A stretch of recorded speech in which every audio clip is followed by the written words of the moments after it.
জানো, আগে না খুব সকালে উঠতাম ঘুম থেকে। উঠতে সেটা সব কাজ আমি সেরে লাইতাম। 10টা কি 10:30 11টার মধ্যে আমার রান্না বান্না স্নান পূজা সব কাজ শেষ হয়ে যেত। ঘরের কাপড় ধোয়া থেকে শুরু করে সব শেষ হয়ে যেত। এখন না পারি না, এখন সকালে উঠতেই পারি না। আর সকালে উঠলেও আমি আছে না সকালের মধ্যে সারতে পারি না, মানে কাজ করে সারতে পারি না। এখন আমারও জানি সব কিছু মনের অশান্তি, তারপর আমার সব কিছু যেন গ্রাস করে রেখেছে এরকম লাগে আমার। আমার খুব মনে পড়ে আগের কথাগুলি। আমার সত্যি আমি এখন একদমই পারি না। আজকে দেখো সকালবেলা কিন্তু ঘুমোর থেকে উঠছি, কারণ আজকে সুজয়ের মাস্টার বাড়ি আছে। তো ও কিন্তু মাস্টার বাড়িতে গেছে গা ওর বাবার লোকে।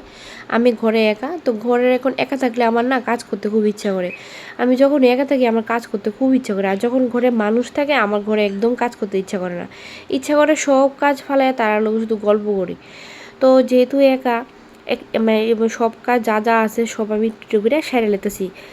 তো সুজয় মাস্টার বাড়ি গেছে বলতে আর্টের মাস্টার বাড়ি গেছে, মানে পড়ার মাস্টার বাড়ি না, পড়ার মাস্টার এখনও রাখছি না, আমি নিজেই পড়াইতেছি। তো যেহেতু KG 1-এ পড়ে, তো তার লেগে আমি মাস্টার এখনও রাখছি না। আমি যেহেতু পারতাছি আমি নিজেই পড়াইতেছি। যেদিন আর পারতাম না সেদিন মাস্টার রাখুম আর কি। তো দেখো, ঘুম থেকে ওইটা বিছানাটা গুছালে টান টান করে গুছালে কিন্তু ঘরটা এমনি সুন্দর লাগে, ঠিক আছে না? সব দিন কিন্তু টান টান করে গুছাইতে পারি না, সময় পাই না। তো আজকে যেহেতু পারতাছি, আজকে টান টান করে ভালো করে বিছানা ঝাইরা তারপর কিন্তু গুছাই লেতেছি। আর শাশুড়ি মা আর শ্বশুরমশাই কিন্তু বাড়িতে নাই, তো তারা গেছে তারা আরেকটা বাড়িতে। তো আজকে বাড়িটা মোটামুটি খালি। আমার না ছোটোবেলা থাকতে খালি বাড়িতে খুব ভালো লাগে। খালি ঘর না, খালি বাড়িটা খালি থাকতেই সব সময়। ছোটোবেলা মা আর বোন, আমার বোন যখন মানে বাড়ির সবাই যখন কোনো কারণে শপিং করো বা যে কোনো কাজে যখন তারা বাড়ির থেকে বাইরে যেত গা, আমার না ঘরে একা রেখে এসে তারপর যাইতো। তো আমি ঘরে একা থাকতাম সারাদিন, সব সময় কাটাইতাম। তারপর বিকালবেলা তারা আইতো আমার লিগে। আমার না ওই ওই যে অভ্যাসটা যে ও থাকতে থাকতে আমার ওই অভ্যাসটা অনেক ভালো লাগে। আমার অভ্যাসটা হয়ে গেছে সত্যি কথা, আমার একা থাকতে ভালো লাগে। তবে ডেলি না, মাঝে মধ্যে। ঘুমের থেকে উঠছি অনেকক্ষণ আগেই, আমি এখনও চাটা কিচ্ছুই খাইছি না, কারণ আমি অপেক্ষা করতেছি যখন তারা আইব, মানে সুজয়ের বাবা বাড়িতে আইব, তখনই কিন্তু আমি একদম চাটা করুম। এর আগে করতাম না, কারণ খিদে পাইছে না। আসলে আগের থেকেই অভ্যাসটা নষ্ট হয়ে গেছে গা, তাই লেগে আর খিদে পাইছে না। আর আমার না সকালবেলা কিছু খাওয়ার ইচ্ছাটাও করে না। চা না খাইলেও আমার কিন্তু হয়, সকালবেলা যে চা খাইতে দিব এমন কিছু করে না। তো দেখতে দেখতে কিন্তু সুজয় বাবাও আয়ে পড়ছে। তো আমি চা বিস্কিট আর মুড়ি নিয়ে এসেছি। দেখো ঘরে অন্য কোনো টিফিন আসতো না, তো আজকে সব সিম্পল টিফিনই আজকে খামো। তো আগের থেকে বলতে মানে এখন অভ্যাসও হয়ে গেছে হইতে বলে।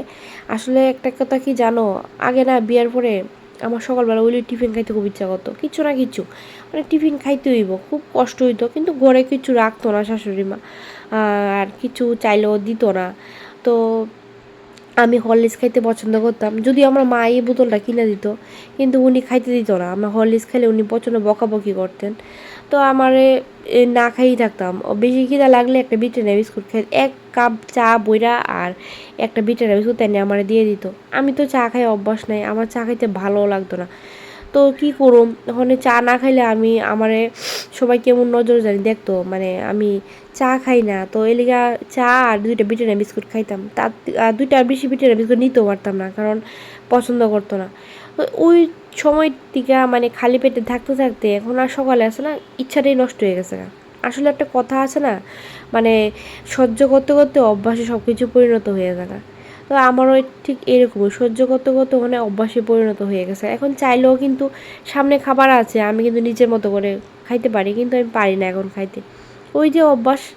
আর দেখো, এখন রান্না করতে করতে রান্নাটাও কিন্তু চাপাইয়ে দিয়েছিলাম আমি চা খাওয়ার সময়। আর রান্না করতে করতে রান্না প্রায় শেষের দিকে, তো তার লেগে বিলাতি ধন্যবাদ নিতে আইসি। বাড়িতে টুকটাক কিছু চাষ করলে সুবিধা হয়, সবসময় তো বাজারে যাওয়া যায় না। তো ইডি আমি লাগাইছিলাম, আমার শ্বশুরমশাই লাগাইছেন। তো আমি এখান থেকে কয়েকটা পাতা নিতেছি। পাতাটি কিন্তু বেশ ভালোই বড় হয়েছে, প্রায় সময় নেই, কিছুদিন আগেও নিয়েছিলাম, গাছটি কিন্তু আবার বড় হয়েছে। তো আমি কিছু ধনিয়া পাতা নিলাম আর এখান থেকে একটু হলুদ পাতা নিলাম। আজকে রান্না করব একটু আনকমন তরকারি। আর এদিকে দেখো গাছে কত সুন্দর করে ফুল ফুটছে, ফুল আসলে মেঘলা দিনে আছে না, মানে ফুলের জিলা বাড়ে। তুমি দেখো, মানে তোমরা দেখো বন্ধুরা, মেঘলা দিনে গাছে ফুল ফুটে থাকলে সে ফুলের জিলাটা তুমি বাইরে দেখা। আর প্রথমবার গাছের মধ্যে কপি ফুল ফুটছে মানে এই বছর আর কি। এর আগে তো গাছটা কাটতে দেওয়া হয়েছিল। আর এদিকে দেখো আমার প্রিয় ফুলটাও ফুটছে, আজকে একটা ফুটছে। তো এখন আমার রান্না বান্না শেষ, এখন এই ভাতটা বসাই দেবো। ভাতটা হয়ে সারলে কিন্তু আমার রান্না একদমই পুরোপুরি শেষ হয়ে যাবো। আজকে মোটামুটি একটু তাড়াতাড়ি রান্না করে রেখেছি, কারণ তাড়াতাড়ি রান্না করছি আরও, কারণ সুজয় তো খাওয়ার টাইম হয়ে গেছে। অন্যদিন ওর লেগে সকালবেলা আমি খিচুড়ি করি, তো রান্নাটা দেরি করে করলেও কিছু হয় না। আজকে ওর লেগে কিন্তু আমি কোনো খিচুড়ি টিচুড়ি কিছুই করছি না, সকাল থেকে ও কিছু খাইছে না, তো তার লেগে তাড়াতাড়ি করে রান্নাটাকে করছি যাতে ওর খাওয়াইতে পারি স্নান করে এসে। কালকে আবার ওর পরীক্ষা, তো একটু পড়াইতেও হইব, যত তাড়াতাড়ি সারতে পারো তার একটু বইটা লইয়া বইতে পারো।